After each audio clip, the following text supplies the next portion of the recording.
Hello everyone, আজকে গেছিলাম শ্রীরামপুর কৃষি মেলায়। তো সেখানে আজকে প্রথম দিন ছিল। আজকে হচ্ছে উদ্বোধনীটা করেছিল শ্রাবন্তী ম্যাম।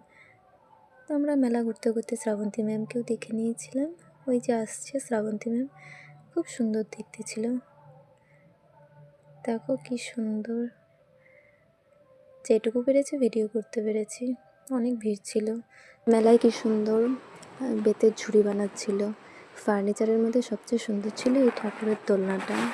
মেলা ঘুরে এবার কিছু খেয়ে নিই। প্রথমেই খেয়েছিলাম রাবড়ি আইসক্রিম, শীতকালেও আইসক্রিম। এই আইসক্রিমগুলো খেতে খুব সুন্দর হয়। তারপর মেলায় গেছি, সেখানে ফুচকা না খেলে হয়। তারপর খেয়ে নিয়েছিলাম ফুচকা। ফুচকাতে শেষ নয়, এরপর মোমো খেয়েছিলাম, তারপর ভাপা পিঠে খেয়েছিলাম। মেলায় গিয়ে অনেক কিছু না খেলে হয়, কত রকমের খাবার। তারপর ভুট্টা খেয়েছিলাম। এখানে অনেক কানের দুল ছিল। এই যে এখানে কতগুলো পুতুল ছিল, এই দুটো পুতুলের মধ্যে আমি একটা নিয়েছি। তারপর আমি একটা নাকেরও কিনেছিলাম, মালা কিনেছি, এই পুতুলটা নিয়েছি আর আংটি কিনে বাড়ি চলে এসেছি।